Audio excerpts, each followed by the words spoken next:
Apparently, I heard somewhere that there is actual live footage of the being, the creature, whatever you want to call it, like actual footage. Is this photographic evidence or is it actual like Both. video Both. of the creature? Both. Yes. Of the creature. Yes.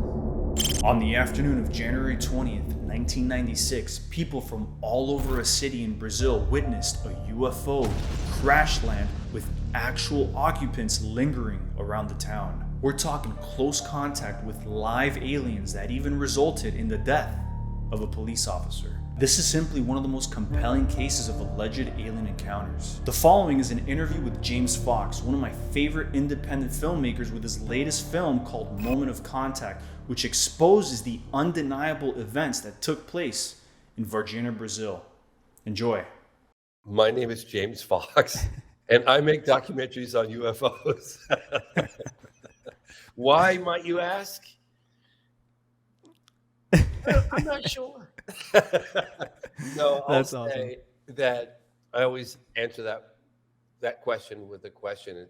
If there was tangible evidence to suggest that we were not alone, would you like to know? Yeah, I know I would. I would. Absolutely. Moment of Contact. That is your new film.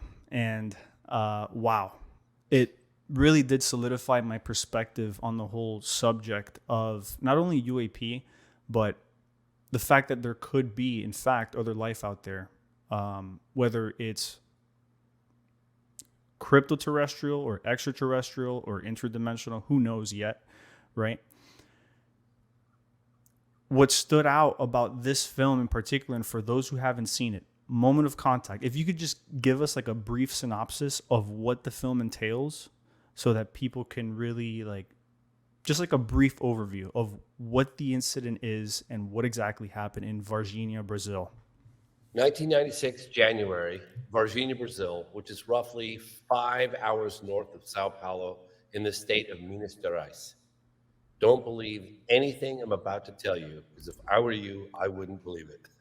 But a UFO crashes, the pilots, the aliens, the beings, the occupants survive and are seen and captured in broad daylight in the town of Varginha, Brazil.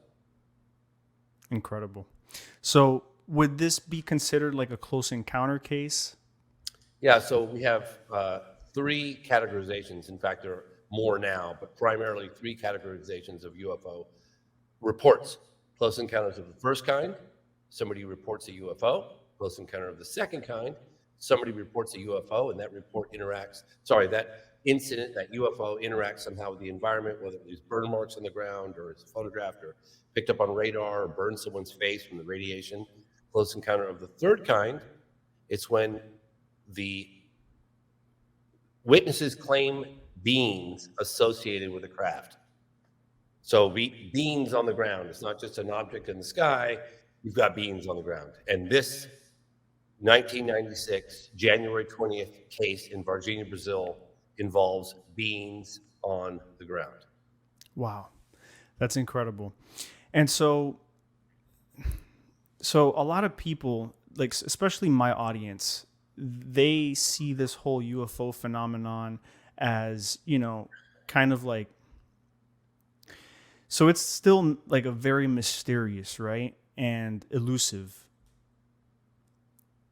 I think, me personally, that this incident changed my perspective only because of the fact that there were so many witnesses, firsthand witnesses, and this is military, x-ray technicians, everything, you name it.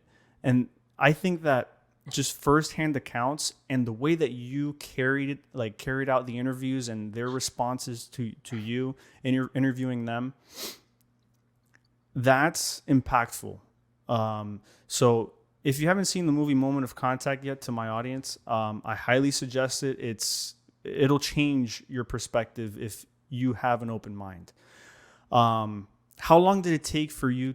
Go ahead. I think it'll change your perspective even if you don't have an open mind. Yeah, I agree. Yeah. I agree. Even my wife, I mean, she saw it and she was very impressed by it. So Where was I going? So how long did it take for you to make this documentary? I know it was in the works for a long time. Yes. How long did it really take you? So it took me personally 12 years, but I was working with, and it wasn't 12 years working every single day, but 12 years ago, we started investigating the case, went back to Brazil 4 times, a month each time.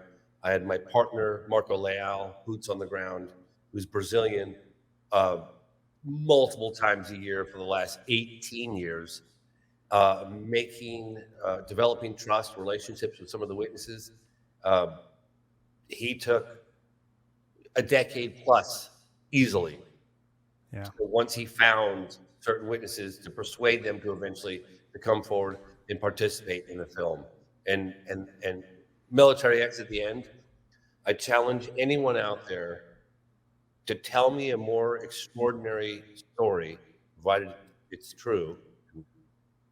I wouldn't have wasted 12 years of my time if it wasn't, or if I felt it wasn't, that you discuss the potential transportation of a being from another planet, an extraterrestrial or creature, whatever you want to call it, um, in the state of Minas Gerais, or in the country of Brazil, that drove a creature around that was non-human.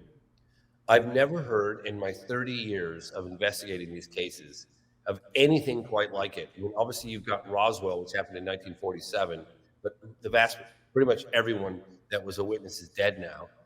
The advantage you have with this case, it was 1996, and the vast majority of witnesses are still alive. But hearing testimony from a Brazilian military officer who drove this thing around, saw it, I challenge anyone to tell me anything more extraordinary than that. Yeah. Yeah, that's unreal. That's unreal. And just the sequence of events, just the whole town basically knew that something weird was going on. The majority of people in Varginha, Brazil at that time, they knew that something was going on. They saw military trucks, they saw all kinds of like military activity. And it's just weird. It's a very strange scenario. They were civilians were threatened when they tried to access certain parts of the city, right? When they tried to walk home. Yeah, and it's just I guess everybody just giving their account is such a fascinating story, and I think that it's one that should be looked into more. And I have a couple of questions regarding some footage, because apparently I heard somewhere that there is actual live footage of the being, the creature, whatever you want to call it, that it's going to surface at some point, like actual footage. And there's like an active attempt to, I guess, obtain the footage. Is this true? And like, how credible can this footage be? How hasn't it been confiscated by the military? That's my question. Yeah, good point.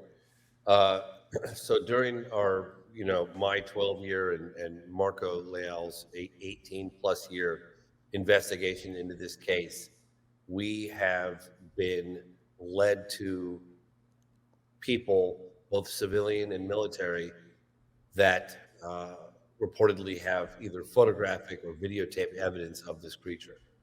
I'll remind your audience, just because you find something, it doesn't necessarily mean that you can pry it out of the hands of the people in possession of it.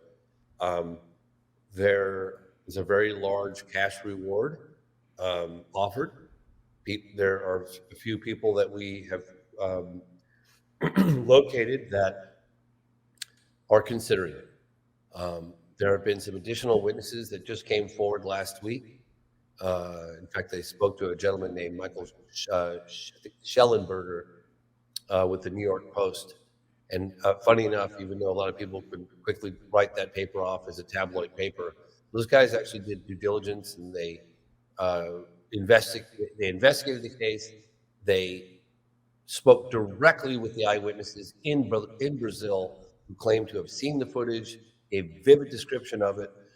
If you want more details, I suggest you go find the New York Post article that was written. That would have been maybe Saturday the 1st of November, or maybe the 31st of October, something like this, by Michael Schellenberger. And it gives vivid detail descriptions from the people that he spoke with in Brazil who've seen the photographic evidence. Got it. Got it. Now, is this photographic evidence or is it actual like Both. video Both. of the creature? Both. Yes. Of the creature. Yes. Wow. So for those that are new to this case or they're just learning about it, describe the creature. Big red eyes, Right, three so rounded bulges. let's back up a second here. Okay. Okay. So we have a number of people in the town of Varginha, in and around the town of Varginha, who see this strange cigar-shaped craft that had a gash, according to the eyewitnesses. It had a gash in the side of it, like a tear. In fact, this is the very prop that Carlos de Souza used in the film. And he said this, he found this stick in the field where the UFO had crashed. And he said, you see this thing in the back? He said it had a rip like that with white, like vapor, not smoke from a fire, but a white vapor coming from it. And this object was in distress. Looked like it was, according to all the witnesses that saw it, it had no wings, it had no tail, it had no visible means of propulsion. It was erratic. It was flying very slowly, and it ultimately crashed on the morning of January 13th, 1996. And one of the direct eyewitness testimony, this guy Carlos de Souza, he's an ultralight pilot. He's a professor at a university in Sao Paulo. He was driving on the freeway in the state of Minas Gerais from Sao Paulo to, I'm trying to remember the town he was going to, but he was outside of Varginha. He was going to go meet with some fellow ultralight pilots and go flying. But he saw this thing like a size of a large school bus, cigar shaped, with, like I said, with that rip in the back with smoke. And it crashed. He watched it impact the ground, got off the freeway. He went to this ranch called the Myelini Farm, and he found this debris field the size of a football field with a very large, with tinfoil like metallic tinfoil like paper just scattered throughout this whole thing. He said Exactly like Roswell. He said the smell was so intense of sulfur and ammonia that his eyes were watering, and he had to grab his shirt, and he put his shirt over his nose and his mouth, and his eyes were watering. He said it was so strong he'd never seen or smelled anything like it. And then there was a very large portion of the craft still intact. He picked up a piece of this metal. He said he crumpled it up. It was very light. You could barely feel it in his hands. And then when he released it, it regained its exact shape. And as that was happening, but he never thought, I'm looking at a UFO from another world. I'm not, he thought it was some kind of, he didn't know. He thought maybe it was some sort of secret project from the government. He just didn't know what he was looking at. But he said the last thing on his mind was ET. Just then, within minutes, military trucks from a base came in from the opposite direction that he arrived, and they basically pointed guns at him and told him to get out of there in no uncertain terms at gunpoint. Probably like a half an hour later, he had a visit from some men in suits that knew who he was, knew who his wife was, and this whole MIB thing. 7 days later, and about 6 to 10 miles away in the town of Varginha, you have three girls. Well, there's multiple witnesses, but I'll give you just these in particular because there was three of them. Three girls, two sisters. It was Liliani, Valkyria, they were sisters, 14 and 16, and then this other woman named Katya, who was 21. It was about 3 o'clock in the afternoon, 3 to 3:30, January 20th, 1996.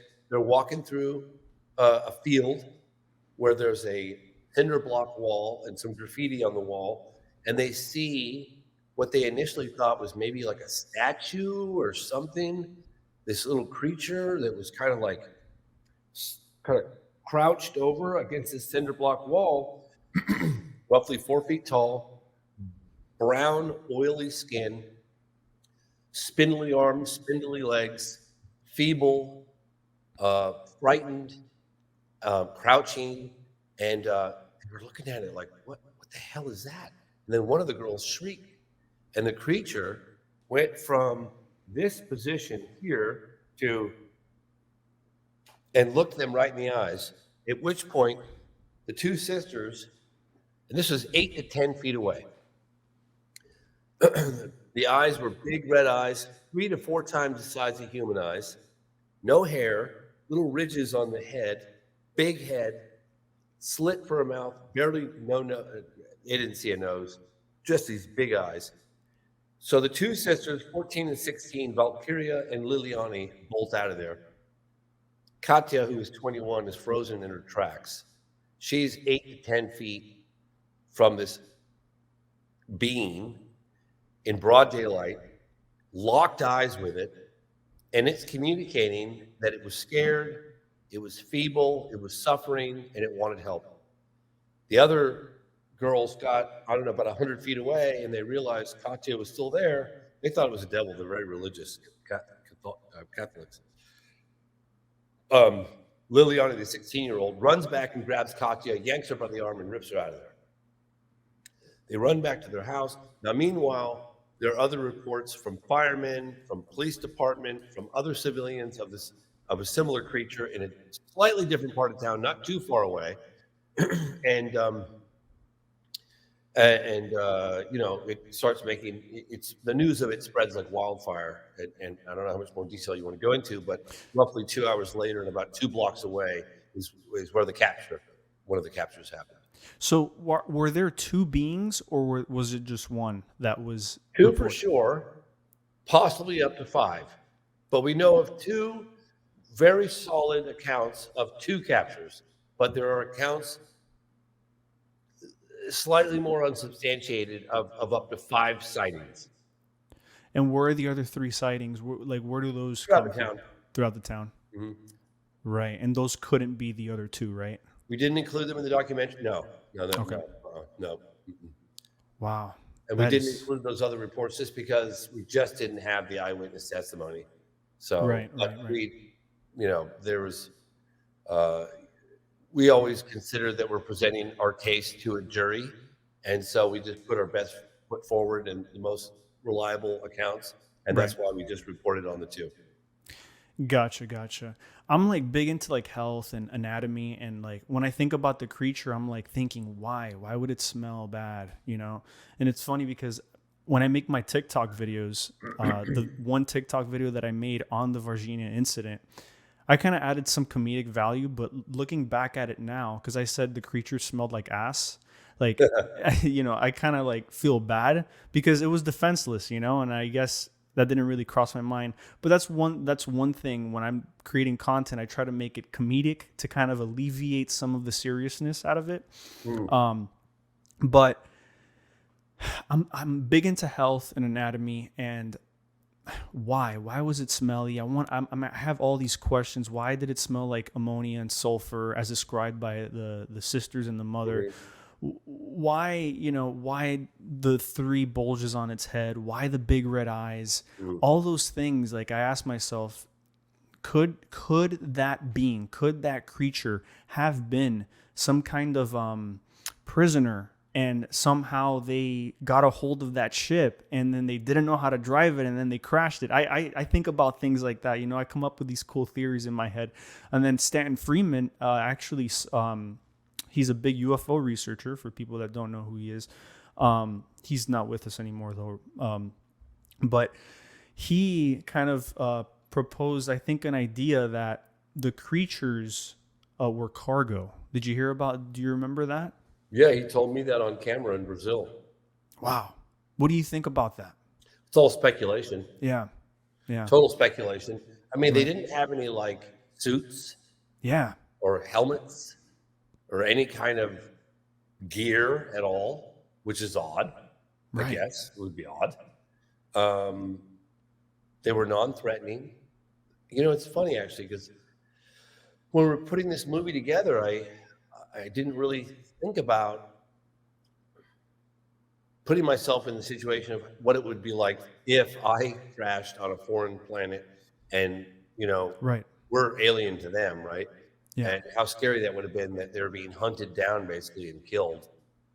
And Katya said that this creature was non-threatening, it was feeble, it was asking for help, it wanted help. Was there some telepathy going on?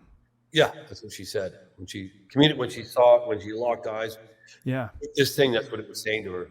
And what would have happened if she would have helped this thing hid it from the authorities, from the military that was coming after it? What could have possibly happened? Isn't this just to imagine? Because I know this sounds so crazy, it sounds like science fiction to your audience, and I don't blame them for a moment, but we have very compelling eyewitness testimony of people who saw later that day and into that night a disc-shaped craft doing a grid search for something. And I kept saying, like, to the family that was saying, there was an entire family that saw this 2 blocks away from the encounter, 2 blocks away or 3 blocks away from the capture, a couple blocks away from the military blockade. And they kept saying it was looking for something. I said, what do you mean looking at? How do you know it was looking for something? He said it was right there above our heads, going back and forth and back and forth, looking for something. All I can think of is like, what the heck? That looks like, sounds like a rescue mission. Yeah. To me. Or I mean, or a like recovery mission of some sort. Sounds like science fiction. I'd be the first one to admit it. But It really does. I mean, it really does. But it's just so fascinating that, you know, the one of the individuals, he didn't even want to be on camera. Nobody wanted to be on camera. Yeah, yeah. And Nobody wanted to be on camera. Are you kidding me? he maintained anonymity throughout the documentary. It was one of the guys that saw the UFO, or the whatever you want to call it, the ship searching, doing the grid search. That was after the crash. After the crash, right. Now, the big question here is it ours? If it's ours, then we're in possession of flying saucers in 1996 that don't make any sound, that don't have any wings, don't have any tail, don't have any visible means of propulsion, no air disturbance, no sonic boom, no nothing. Yeah. So, is that more unlikely or the other? It's mind-boggling. It's just mind-boggling. It's really mind-boggling. We were in the edit studio and we were going through that section of witness testimony, and they didn't want, when we showed up at their house, they were like, oh no, they were like a bunch of doctors, very reputable family in the town of Varginha. They're like, whoa. We didn't say we'd go on camera. We just said we'd share our story. Right. And then ultimately I talked them into going on camera, provided I filmed them from the back of their heads, which is what I did. And we're in the edit room. We're like, well, wait a minute. I think we've got an overhead shot of the capture site and the encounter site that I shot with the drone. And at one point, what I'll do is I'll fly my drone over a certain location, like this is the area, the 4-block area. I'll fly my drone, put the camera straight down, and I'll film so you can kind of get an idea of where everything took place. And then I'll take the camera and I'll pan it up and get the city, right? So we did that, and we saw the house of the family that we just interviewed. We're like, oh my God, that's just a couple blocks away. So we realized, we know at 3:30 you had the sighting with the beam. The girls came within 8 to 10 feet of that live beam. Then you've got the military presence, or we have other witnesses that came upon a military blockade, which is less than a block away from where the girls are, or block or whatever. Then you've got 2 blocks away from where the capture. And then later that night, you've got an entire family saying that this disc-shaped object is looking for something. They watched it for 15 minutes. The whole family watched it for 15 minutes as it was looking for something. And we just got it made my skin crawl. It's like, what else could that possibly have been if you're going to take their testimony and believe it? These guys weren't looking to go on camera. They weren't looking to sell their story. They weren't looking for any notoriety, any publicity, any fame, any recognition at all. They just wanted to share it. Wow, that's pretty crazy stuff. Listen, James, before Moment of Contact, I was convinced. I was convinced that Varginha happened. When I saw Moment of Contact, hands down, solidified my entire belief that something strange, not from this world, happened. Something strange really did happen there in that city. For sure. 100%. 100%. That's all the proof that I need. Everything that is in that documentary, that's all I need. It's incredible. I've got a really good friend of mine who's seen all my movies. We've been buddies since high school, and he's always been my skeptical friend, which is great. I invite skepticism. I think that a good dose of skepticism is exactly what this field needs and requires. Of But course. he watched. He was like, he was like, James, you're really stretching it on this one. A UFO crashed and some live beings are walking through the town in broad daylight. Yeah. Come on. I love you, James, but, and then I said, yeah, I get it, John. I totally get it. Just watch the film. And he did, and he called me up and he goes, I never thought I'd hear myself say this, but I think that happened. It's unreal. Seeing Carlos, right? He was the first person to go to the crash site. Carlos de Souza, I think his name is. Carlos de Souza, he'd not been to Souza? the crash site in 26 years.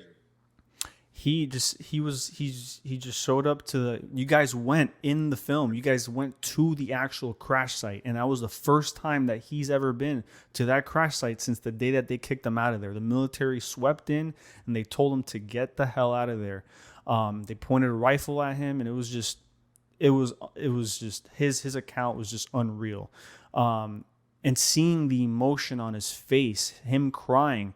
My wife was sitting next to me, and like, she was kind of smirking because I was kind of like about to bawl because he was just like the emotion on his face. He was crying because, I'm sure why was he crying? He was just reliving the entire moment, right? Carlos gave one brief on-camera statement to a Brazilian UFO researcher by the name of Claudio Covo a month or two after the incident, and then he vanished for 26 years. Yeah. My co-producer and Brazilian counterpart, Marco Leal, and a few other researchers, and I kept telling Marco years ago, we started investigating this case in 2011, 2012. I said, Marco, man, we don't have a case if we can't find the guy who saw it crash. We got to find this guy. He's like, nobody can find him. He's been gone for 26 years. Claudio Covo's dead. Pacaccini and Ubirajara, the two leading Brazilian UFO researchers, one of them's vanished and the other one won't talk. It was a lot of work, and I think they spent years, and they finally found Carlos, and took a year or two for him to warm him up to the idea just to meet with us. Wow. And then ultimately he agreed.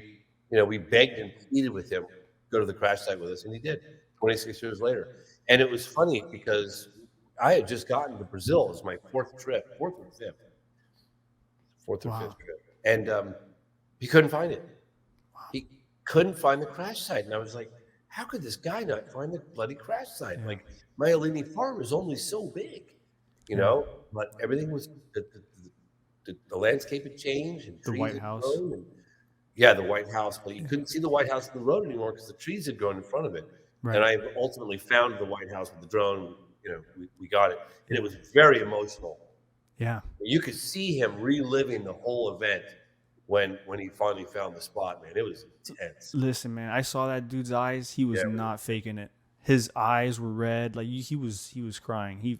I felt that. That was crazy. My DP, this guy, David West, he's worked for National Geographic. He's done tours of the White House with presidents. He's one of the most seasoned photographers alive today. And he was like, that was my top 3 moment of all the cinematography I've ever done. He's like, this witness was crying with both eyes. He goes, that's impossible. That was one of the best, Yeah. And so you can't fake that. Powerful. Yeah. You can't fake that. Wow. So, moment of contact. Let's transition over to something else that I wanted to ask you. Have you ever heard, the aerial school phenomenon in Zimbabwe, the film that you did, it basically captures a school of children, for those listening and watching, basically captures a school of children. They had a close encounter with, you better explain it, James, just briefly. No big deal, really. It's recess, 10 a.m., 1994, Rua, Zimbabwe, just outside of Harare, the capital, and a UFO lands, and a bunch of creatures get out and interact with roughly 100 school children in broad daylight. No biggie, really. No biggie. So it was 100 school children. They all reported the same exact Not all of them. Not Not all of all them. of them came face to face, but they all saw either the object land, the light, Right. the disk in the sky. Some Right. of them say there were two UFOs. Some of them say there was one UFO. There were multiple beings. Right. But the entire playground, there was like 100 kids. People often say there were 66 kids. No, 66 kids went on camera with Dr. John Mack, who's a Harvard psychiatrist, who flew in a week or two after the incident and interviewed roughly 60 or 66 kids, as did the BBC. But I went there to the school and I talked to the headmistress, who's now Judy Bates.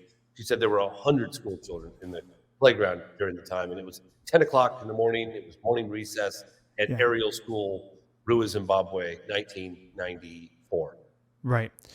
Now, have you heard of the 1996 Cuban, the Matanzas, Cuba UFO incident? Have you heard about that one? No, I have not. Okay, well, in 1996, I'll go ahead and I'll show it to you. Okay. Let me go ahead and pull it up, share screen. This case took me by surprise only because it took place in 1996. Let me go ahead and show you. Can you see my screen? Yes, I can. I see it looks like a disc with dots. Yep. These are the children in Cuba, in Matanzas, Cuba. They reported seeing a similar thing. Did it land? Yep. Well, I'm not sure if it landed, and I'm not sure if you can hear the audio, but Nope. but it's basically translated. I'll send you over the video after a chat, but it is something to look at because this case is, so I'm Cuban, and I kind of resonate with it, not just because of my culture, but because my grandmother was actually raised in the city in Matanzas. So this is just a mind-blowing case. Synopsis: kids saw a saucer, right? Let me go ahead and end the screen. Kids saw an object in the sky. It was like nighttime, and all of a sudden they started feeling like wind blow into their classroom because I guess they had like dormitories in the school that they... Daytime or night? Nighttime. Okay. And wind was just blowing into the classroom while they were sleeping. One girl was just staying up and she was looking at the sky, and then all the other kids started waking up because she woke them all up. And what do they see in the sky? They see lights as described here in the video, but it is something to look into. It's just funny that it happened in 1996. Well, you know, there's a case that happened in China in 1994. Quite similar. I mean, if you know about the Rua, Zimbabwe incident at Ariel School, the children described telepathic communication about the state of the environment and the impact that technology and the humans are having on the earth. And there's a case that also happened in 1994 in China, commonly referred to as the Mengjiao Gua. And there was two witnesses, close encounter of the third kind, and the exact same message to this in a very rural area. I think it was the Black Forest. So that was when I was in China, I heard about that. So it's amazing how many of these cases, you've got landing cases in England and in France and in Los Angeles, San Diego, Everywhere. Australia, Africa, Brazil, I mean, all over the world. It's global. Quite honestly, I remember asking myself, if I were observing Earth and was considering making contact, I go into the airspace. The military takes a rather hostile approach. They shoot first, ask questions later. So we have this very hostile posture, and you can, anyone looks into it, you can listen to military witness after military witness describing this. I mean, when they flew over the White House and the Capitol building in 2 consecutive weekends in July of 1952, we actually shot at these things. And if I were to make contact, I would probably do it with children. Yeah. That is. I mean, yeah. If you put yourself in that extraterrestrial position, I mean, And that's kind of like what I'm trying to reach younger audiences on all of this, because this is just so captivating. And the fact that this has happened so many times, it's happened globally. This is something that people need to pay more attention to. The whole legislative side of things, it's kind of boring. So a lot Yeah. of, like, so we have to make it as engaging to them as possible. And I think that your films have done a great job at that. But I wanted to go ahead and ask you a couple more questions, James. Please. So briefly, you've devoted the majority of your life into studying the phenomenon, right? Crazy, isn't it? Why? Why would you do that to yourself? I know, it's nuts. Well, first of all, I'm very curious by nature, and I like to get to the bottom of things. And so once I stick my teeth into something, I want answers. Yeah. I'm slowly beginning to realize that I'm probably just not going to have all the answers on this one, Yeah. and B, like I said earlier in the show, if there was tangible evidence being withheld from the general public, the general population, from the rest of humanity, Right. that would suggest we're not alone, that there's another non-human intelligence around us interacting with us, how significant of a story would you give that? And everyone's like, well, it'd be the biggest story of our time. Of course. And I say, well, I'm firmly convinced that it's happening, and I can't walk away from it. Yeah. I'm right there with you. A lot of like my peers and family, they don't really understand my obsession with this. Yeah. Oh my God. Yeah. But My dad was begging me, please, son, reconsider. There's nothing to this. It's garbage. You're wasting your life. Yeah. Yeah. Yeah. I disagree though. I think that you're doing humanity a service by bringing this to light. I'm not going to lie. And this is just something that has to be discussed. It's the most important story of our time, of not only our time, of human history. Do you think that there's been disclosure? I don't think there's been disclosure in ancient times. I mean, there's people that theorize about us having full confirmation that there is other life out there, but I'm not sure. I think yeah. I've been to like a few spots. Was it Chichen Itza and another place I'll think of it, was it Honduras?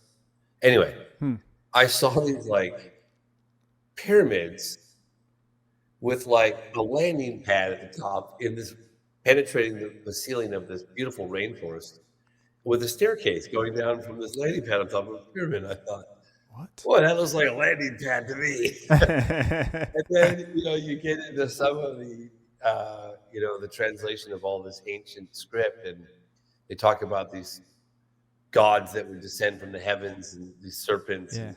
And you think, It's definitely not a tanning platform. no, yeah. I mean, you just go out there, you look at it. I'm not a specialist. There are people out there that really specialize in this ancient, so-called ancient alien stuff. Yeah. But I tell you, there's some pretty compelling evidence that would suggest that this has been going on for quite some time. And going back to our very hostile posture towards anything unknown in our airspace, I would imagine back in the day when we just had sort of bows and arrows and spears, we were a lot less of a threat. So maybe, right? Yeah. maybe there was, some sort of exchange of information or connection.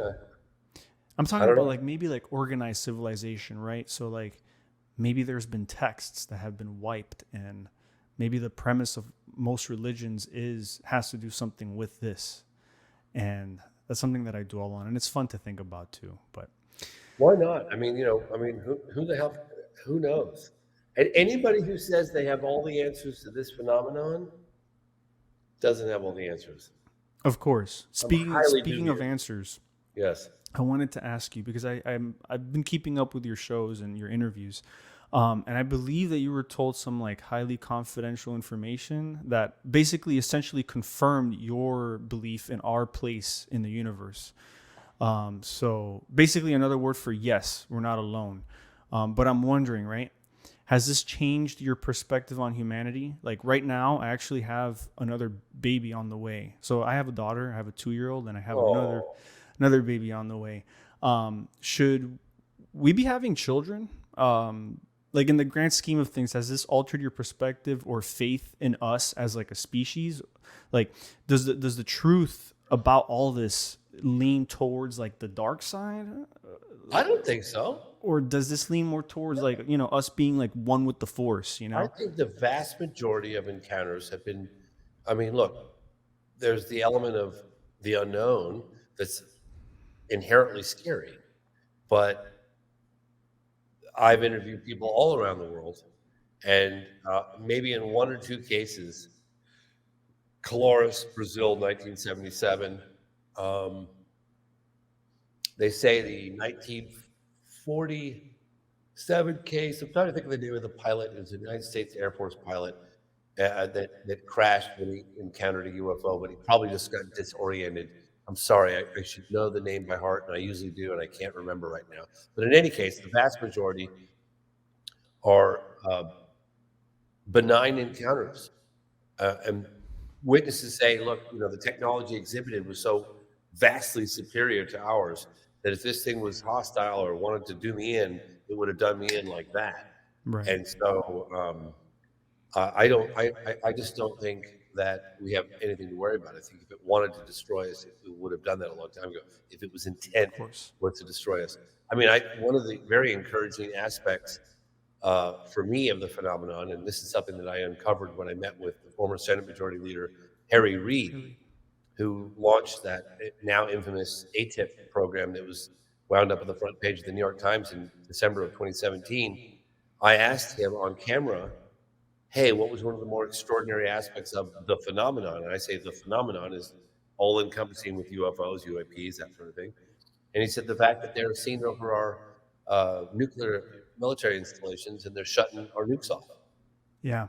And so I spent like another year when I found that out and investigating those reports. And I don't know, it seemed like to me like taking matches out of the hands of a baby.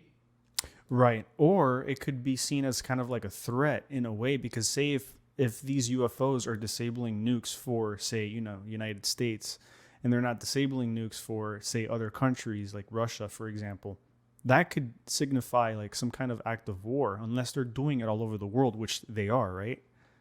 Yeah, I mean, the military men that I interviewed, Yeah. their interpretation of it was simply they're shutting our nukes off, Right. showing us that A, you're powerless to us, and B, maybe you should reconsider what you're playing with here. Yeah. I like to think that too. I do. I mean, Yeah. somebody's calling me over and over and over. Let me tell them I'm on a podcast. No worries. Call you right back. Cool. Sorry. You called me like 16 times in a row. I No thought someone's worries. house is on fire. No worries. Cool. I wanted to ask you this question. If you could predict a time frame for, say, we'll call it full disclosure, because we've already obtained partial disclosure from the government, right? Or just full disclosure in a sense of an extraterrestrial presence. What would you give it? Maybe like 5 years, 10 years? Do you think in our lifetime, within the next 10 years, maybe, do you think that we're going to have full disclosure, in your opinion? If you would have asked me prior to 2017, I would have said, never going to happen. Because I'll remind your audience, because I was so baffled as to why on earth any governing body would cover up, which could turn out to be one of the greatest stories of mankind. Yeah. We're not alone in the universe. It's the age-old question, right? Yeah. It's like the philosophical implications of, wow, we're not alone. We're part of a much bigger body of life. That, to me, I just can't imagine how that could be negative to disclose to the general public. And I had it explained to me by a general, in fact, a number of military generals. And they said, Mr. Fox, you're looking at this all wrong. I said, well, what do you mean? And they said, we don't see it like that.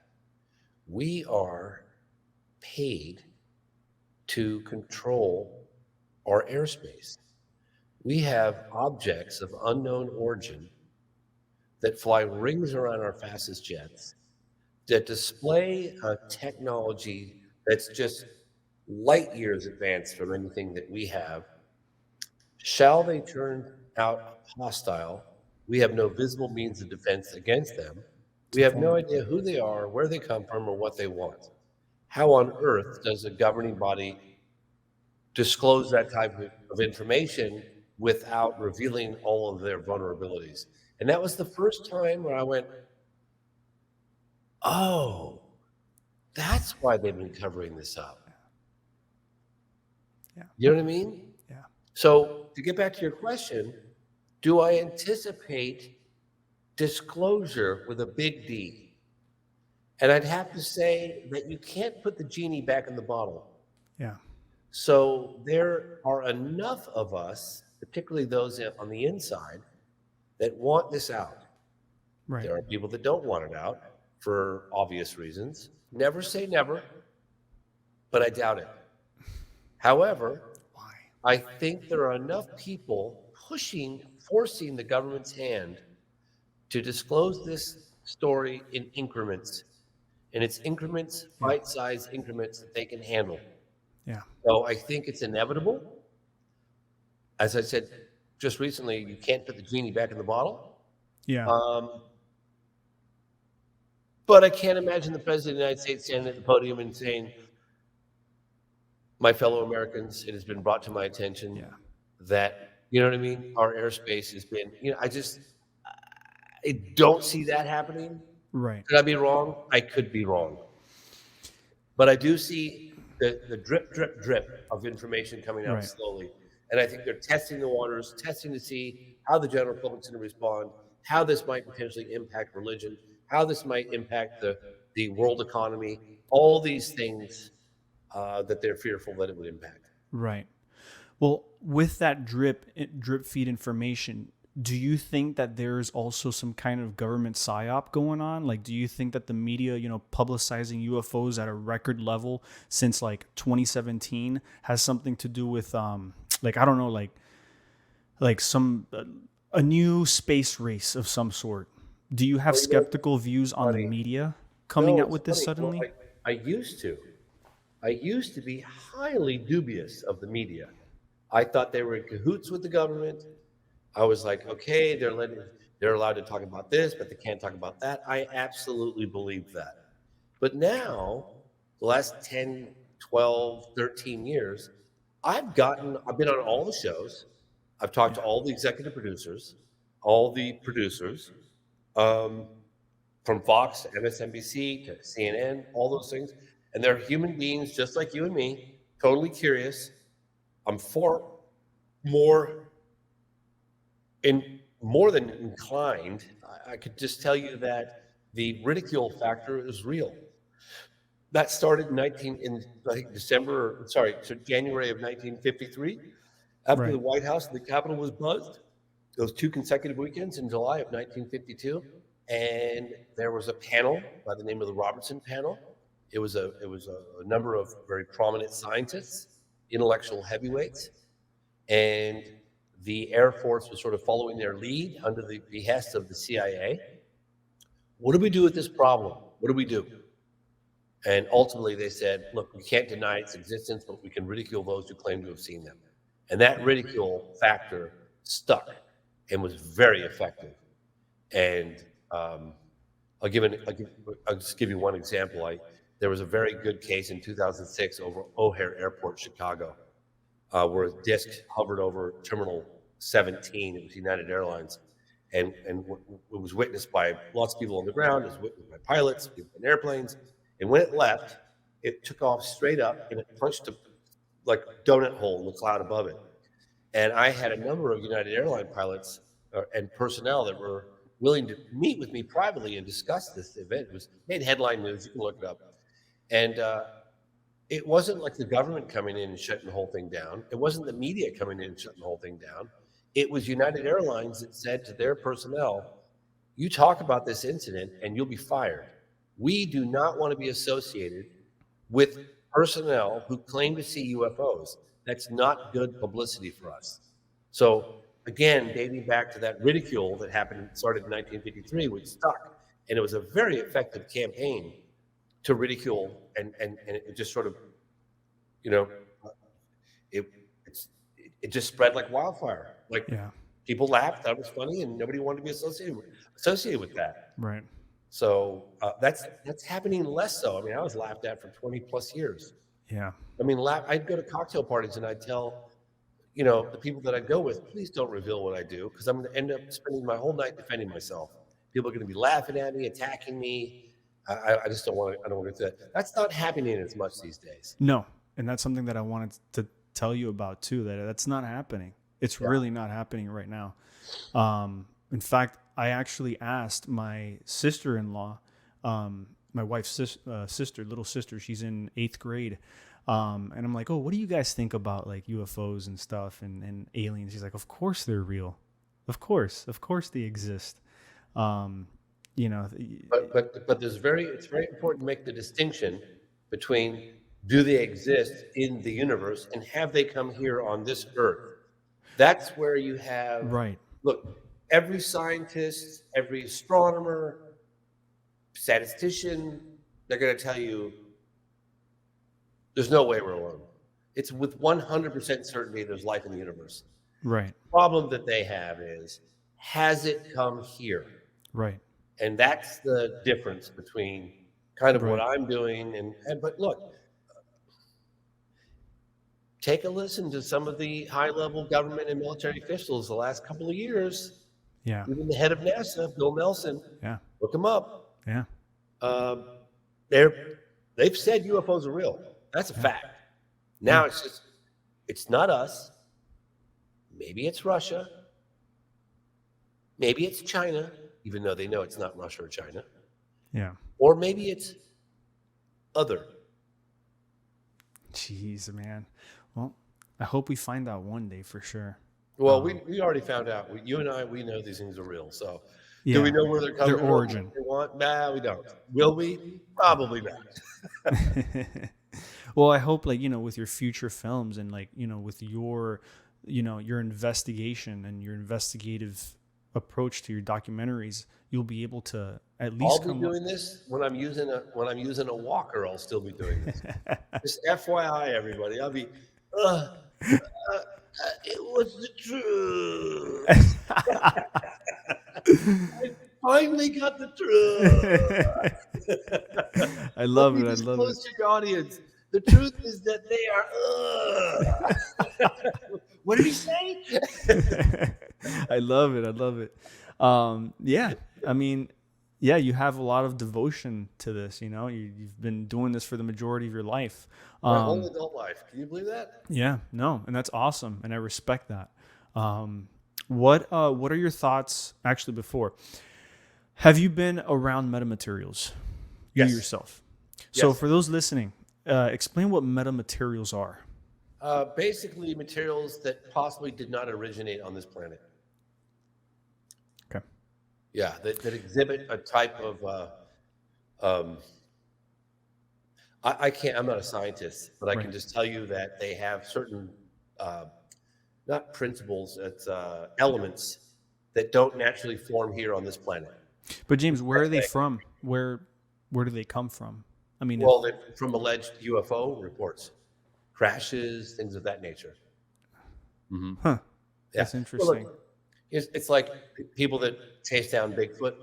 They claim to get little bits of hair, maybe skin from trees or scratches, whatever. I'm not saying that Bigfoot's real or not real, but people that investigate Bigfoot encounters, there's always some physical trace evidence left at the scene.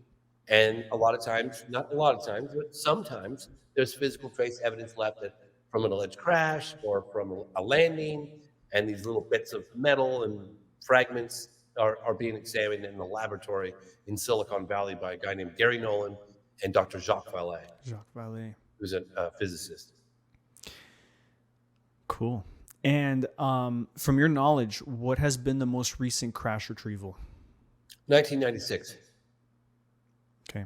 And but again, I'm I'm not a crash retrieval specialist guy, so Right, right. they're up From your knowledge, yeah. from my knowledge, from what I have personally looked into, 1996. 1996. And was that in Brazil?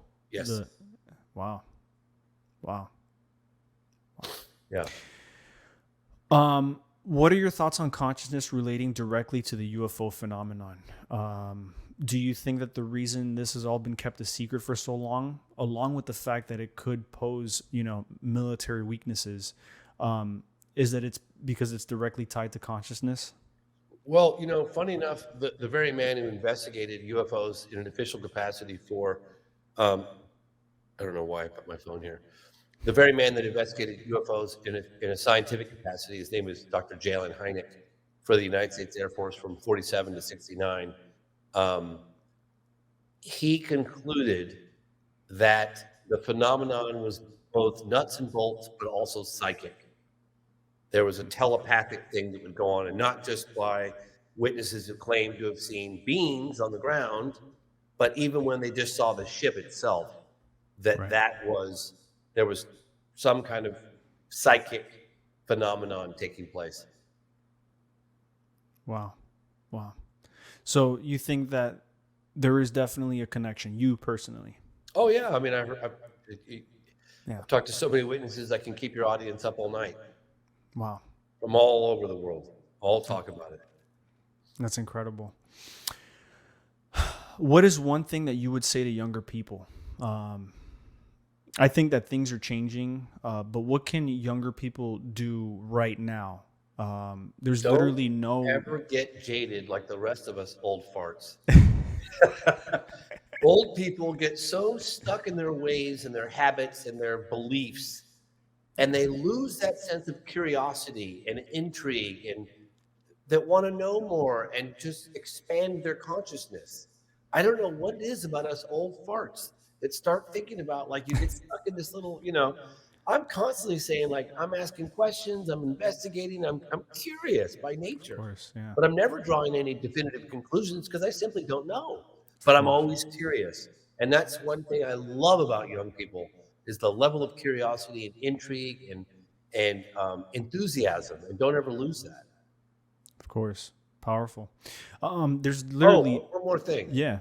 If you ever think you're too small to make a difference, try sharing a room with a mosquito.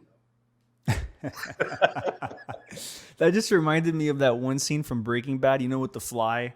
Have you ever seen Breaking Bad? Oh, yeah, of course. With the fly, yeah, that just reminded me. That's funny, though. Yeah, that's a good point. That's a good point. Powerful. Persistence pays. I love it. Yeah. So there, I wanted to also mention, like, right now, there's really no UAP activism in the world right now. If you think about it, like, I'm talking about, like, people protesting, like, on the streets and stuff. That doesn't exist. We should do some kind of march. The thing is yeah. I think it's a fantastic idea. March on Washington. It's like they try to label us a bunch of freaks, kooks out there. It would have to be done in a way that, I tell you what, man, this is one of the stories that transcends politics and religion and borders and culture, and it's something that we can all unite and get. And if you look at politics these days, everything's so polarized. This side's evil, that side's evil. Everybody's bad. If you're not, on this side, you're bad. If you're not on that side, you're bad. You're evil. When they talk about the UFO phenomenon, it really has this unifying effect. You could see the congressional hearings that we had last year. I believe it was last year. First time in 50 plus years. There's Republicans and Democrats getting along beautifully and agreeing on all these things. So this is the one topic that could unite us and bring this country back together. I think you're on to something big. If you ever decide to launch an initiative to do a little peaceful march on Washington in an effort to push for further government transparency, look me up and I'll help you. I would definitely participate with that. Definitely in the docket. I'm building an army, James. Are you really? I'm building an army. Fantastic. Well, I'll participate. I will. I'm pretty busy, but I'll carve out some time for that. Hell yeah. So I also wanted to ask you before we go, because I'm, being mindful of your time. What are you working on next? what's the next move for my favorite filmmaker of all time, James Fox? I'm going to do a documentary. I'm going to spend probably 25 years on it, and it's going to be on migratory songbirds. It's going to be just great. That's kind of like a plot twist. I'm totally kidding. You like birds? I'd watch it. I'm totally kidding. I'm totally kidding. No, I'm actually starting next week. I signed a contract, and I'm going to walk the halls of Congress. I'm going to meet with members of the task force, intelligence communities, senators, congressmen, heads of NASA, and I'm going to ask them what do we now know? And if they can't pull the wool over my eyes, I'm one of the most informed citizens out there. And where is this definitive pieces of evidence that we all know exists, and who has the authority to release it? That's what I'm going after. We need images. We need bodies. We need pictures of bodies. Damn right we do, and I'm going after it. If you think there's anybody out there who wants it more than me, think again. All right. I lay my trust on you. I'm refreshing the ODNI page, but nothing. It is what it is. It's unclassified anyway. Well, it really gives me great encouragement to see younger people like yourself with a level of interest. I would like to see, I have an 8-year-old son. I know I started late in life, but I have an 8-year-old son, and I think it would be wonderful for him to grow up and have this story out in the open and no longer be secretive and witnesses being threatened and intimidated and all that stuff. I think that time is gone. I think we're moving into a new era of government transparency and openness. And I encourage all of you younger folks to participate. Absolutely. And I won't stop. I do this as a hobby, but I won't stop. For sure. I parked cars, painted buildings, dug ditches, just so I could keep doing what I love doing. Now, for the first time, since a couple years ago, it was only the first time that I ever made enough money where I didn't have to do other work. Wow. Thank God, but it took me forever. Yeah. I was like almost retiring, and then I finally did it. Well, James, I'll tell you what, man, it's well deserved. It's well deserved, man. And I really appreciate all of your work and the effort that you've been putting into this field, into this topic, whatever you want to call it. It's you've really opened up a lot of eyes, especially mine, and it's shown. It really has. And please don't stop. Thank you. And I have one final request. If any of you I know it's a bit of a hassle, but if you could take the time and rate Moment of Contact on iTunes or Amazon, the algorithms really help, and it really helps expose the films better. The executives don't give a crap about the content, you know that. Yeah. But they look at the algorithms, they look at the amount of ratings and stars. So if you wouldn't mind taking a moment on iTunes or Amazon and rate Moment of Contact, I would be most grateful. Thank you, guys. Thank you. And where can they find Moment of Contact? It's on iTunes. If you rent it, get it from Amazon because it's the cheapest. If you buy it, do it from iTunes or Vimeo because it comes for the same price with 2 hours of bonus material. Awesome. James, it's been a pleasure. Thank you so much. I really appreciate it. And I'm looking forward to talking to you in the future again. We'll build that army and we'll go and we'll march. You've got my email address. Stay in touch and send me that information on that case in Cuba. I'm dying to know more. Definitely. We'll do. Thanks, James. Bye.